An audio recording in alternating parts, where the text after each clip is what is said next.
Clear. Great, thank you. So this LTP, we had the 3 routes in mind for the 10-minute frequency. They funded one of them. So, okay. Just in terms of can we just talk about the 7 for a second in terms of the results? What have been the patronage results? Have we seen, what kind of increase have we seen? I don't have the specific numbers to hand, but I can say that Route 7 is the strongest growing route on our network at the moment.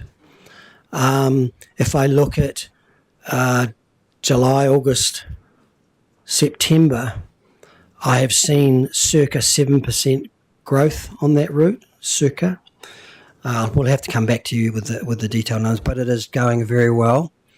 Compared to some of our other routes that have had modest growth or patronage reduction, as we mentioned before, around the fares uplift. So what's interesting to note with Route 7 is even though we've increased our fares, we've seen growth, healthy growth on that route, driven by increased frequency and amenity.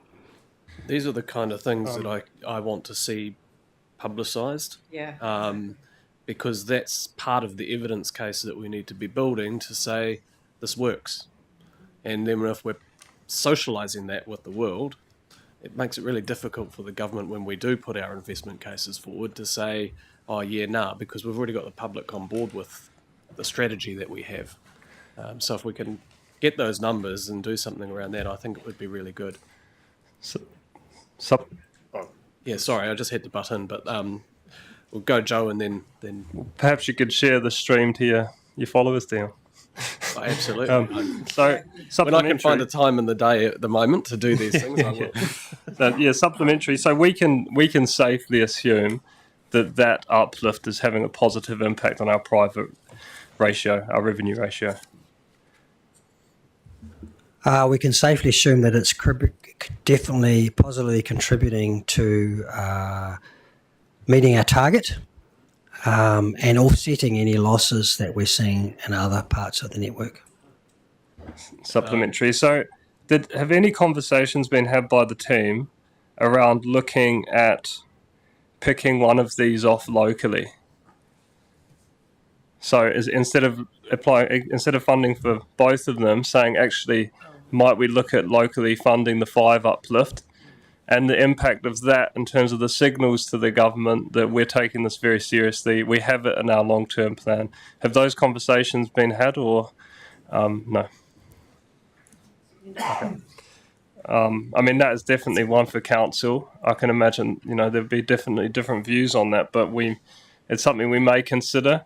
I definitely don't have a view on that, but it should be thought about. Sorry, Jesse, you had a comment, and I think Giles did as well.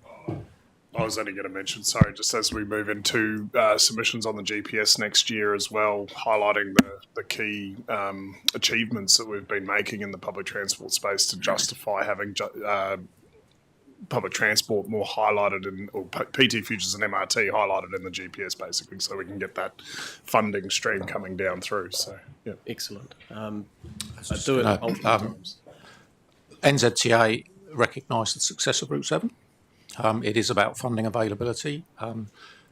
Agree with what Stuart said. I think the slight nuance to it is that the conversations have been that if we did want to fund something locally, then in effect that commits us to funding it in perpetuity.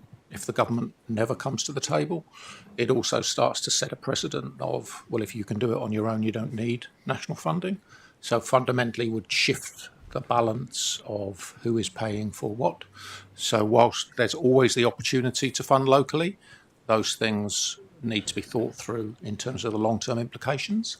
One thing we have talked to NZTA about is that should, for any reason, some national funding become available in 26-27, we've been really clear that whilst the money may no longer be in our annual plan, we would fund it from reserves before we start making that local rate contribution in future years, so that we're not prejudicing well, you haven't got any money in it, so we're not even going to consider it position. Joe? Sorry, I just missed that, Giles. What would we fund from reserve? Sorry, Giles? So if in the miraculous situation that we finished the business case for routes 1 and 5, and NZTA went, yep, we're happy to fund it, but we've made the decision not to rate for that in year 3, that we would fund year 3 from reserves and so that we can then rate for it in the future. And that's why you're doing those indicative business cases early. So just final question on all of this, really. So 3's done, 7's done, 1 and 5 next. When's 8? Is that next LTP? What was the plan for 8? Yeah, so 8 would be the next 3-year cycle. Yeah, we'll carry on.